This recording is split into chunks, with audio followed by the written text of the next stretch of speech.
ಮನುಷ್ಯರಾದವರು ಮನುಷ್ಯರಾಗಿ ಬಾಳಬೇಕು, ಮನುಷ್ಯರಾಗಿ ಉಳಿಬೇಕು, ಮನುಷ್ಯರಾಗಿಯೇ ಜೀವನ ಮಾಡಬೇಕು ಎಂಬುದೇ ಅಮ್ಮವರ ಮಾರ್ಗದರ್ಶನ. ಪ್ರಾಣಿ ಬಲಿ ಮಾಡಬಾರದು, ಮಾಂಸಾಹಾರಿ ಮಾಡಬಾರದು, ಕುಡಿತನ ಮಾಡಬಾರದು. ಇವು ಮಾನವನ ಗುಣಧರ್ಮಗಳಲ್ಲ. ಮಾಂಸಾಹಾರಿ ಮಾಡುವುದು ಮಾನವನ ಧರ್ಮಕ್ಕೆ ವಿರೋಧವಾದದ್ದು.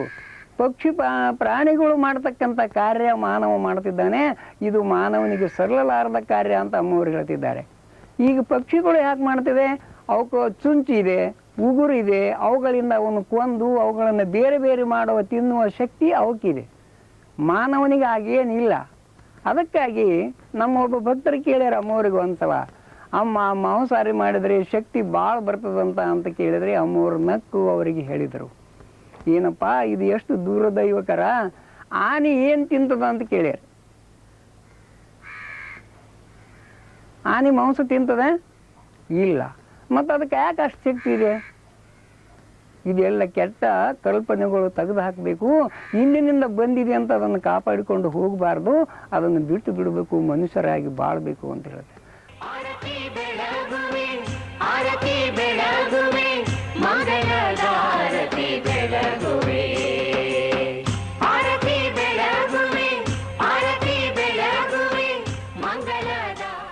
ಭಕ್ತಿಯ ಸ್ವರೂಪ ಹೇಗಿರಬೇಕಮ್ಮ ಎಂದು ಅಮ್ಮನವರನ್ನು ಕೇಳಿದಾಗ ಅಮ್ಮನವರು ಹೇಳುತ್ತಾರೆ, ನೀವು ಭಕ್ತಿ ಮಾಡ್ರಿ, ನೀವು ಏನಿಲ್ಲ ಸಂಸಾರದಾಗ ಇದ್ದಿ ನಿಷ್ಕಾಮ ಭಕ್ತಿ, ಸಕಾಮ ಭಕ್ತಿ ಬಿಡ್ರಿ, ನಿಷ್ಕಾಮ ಭಕ್ತಿ. ಯಾವುದು ನನ್ನಲ್ಲ, ಏನೋ ಇದು ಕರ್ಮಕ್ಕೆ ಭೋಗಿಸ್ಲಿಕ್ಕೆ ಬಂದಿದ್ದೆ.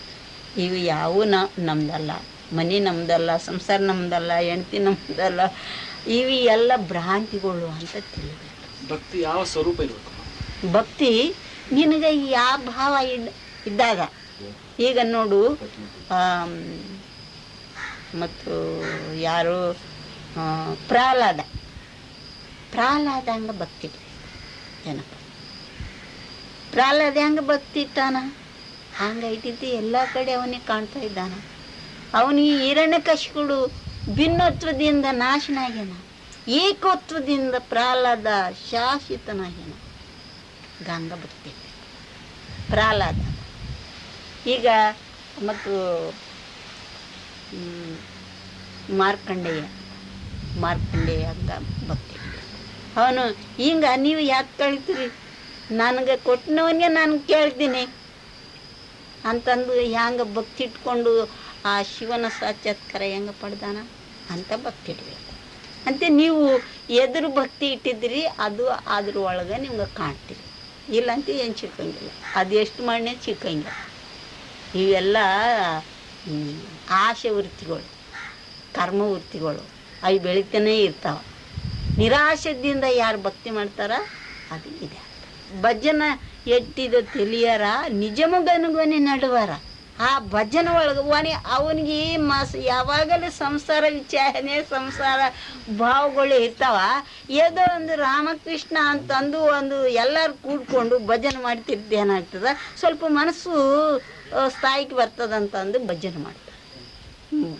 ಭಜನ ಎಟ್ಟಿದೆ ತಿಳಿಯರ ನಿಜಮಗನುಗೊನೆ ನಡುವಾರ. ಭಜನ అంటే ఎట్లా ఉండాలి, అది అన్నీ మర్చిపోవాలి. మీరాబాయి ಹಂಗೆ ಭಜನೆ ಮಾಡಬೇಕು ಏನಪ್ಪ, ಭಜನ ಮಾಡ್ಬೇಕಂತೆ. ಮೀರಾಬಾಯಿ ಹೆಂಗೆ ಮಾಡ್ಯದ, ಎಲ್ಲ ತನ್ನ ಅರಿವು ಬಿಟ್ಟು ಭಜನೆ ಮಾಡ್ಯದಾಗಿ ಹಂಗೆ ಭಜನೆ ಮಾಡ್ತಿ ಏನಾಗ್ತದ, ಅದ್ರ ಒಳಗೆ ಕೂಡ ದೇವರು ಕೃಷ್ಣನ ಮೇಲೆ ಭಕ್ತಿ ಇಟ್ಕೊಂಡು ಆಕಿ ಮೀರಾಬಾಯಿ ಎಲ್ಲ ಮತ್ತೆ ಹೋಗಿಬಿಟ್ಟ ಅಂತ ಭಕ್ತಿ ಮಾಡಿ. ನಾನು ಸಾಧನೆ ಮಾಡಲಿಕ್ಕೆ ಪ್ರಾರಂಭ ಮಾಡಿದ್ದೇನೆ, ಆದರೆ ಈ ಪ್ರಾಪಂಚಿಕ ವಿಷಯಗಳೇನಿವೆ ಅವು ನನ್ನನ್ನು ಹಿಂದೆ ಕೇಳಿತವೆ. ಇದ್ರ ಬಗ್ಗೆ ತಾವೇನು ಹೇಳ್ತೀರಮ್ಮ? ನೀನು ಮನಸ್ಸು ನಿಗ್ರಹ ಮಾಡು, ನೀನು ಏನೇ ಮಾಡು ಮನಸ್ಸು ನಿಗ್ರಹ ಮಾಡು, ಮನೋಲಯ ಮಾಡಬೇಕು. ಇದು ಮನಸ್ಸು ಲಯ ಆಗ್ತೇನೆ ಜನ್ಮ ಲಯ ಆಗ್ತಾವೆ. ಮನಸ್ಸು ಲಯ ಆಗಿಲ್ಲ ಅಂತೆ, ಮನಸ್ಸು ಎಷ್ಟು ವರಕ್ಕೆ ಇರ್ತದ ಅಷ್ಟು ವರಕ್ಕೆ ಜನನ ಮರಣ ಸಹಜ. ಜನನ ಮರಣ ಸಹಜವೆನ್ನುವ ಅಮ್ಮನವರು ತಮಗಾಗಿ ಸಮಾಧಿ ಮಂದಿರವೊಂದನ್ನು ಈಗಾಗಲೇ ನಿರ್ಮಿಸಿಕೊಂಡಿದ್ದಾರೆ.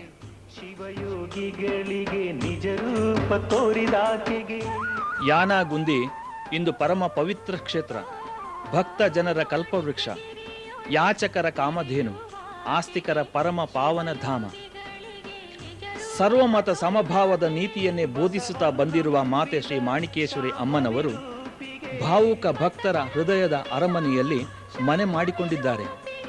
ಮಾಣಿಕೇಶ್ವರಿ ಮಂಗಲಮೂರ್ತಿಗೆ, ಮಾಣಿಕೇಶ್ವರಿ ಮಂಗಲಮೂರ್ತಿಗೆ ಆರತಿ ಬೆಳಗುವೆ, ಆರತಿ ಬೆಳಗುವೆ, ಮಂಗಲದಾರತಿ ಬೆಳಗುವೆ.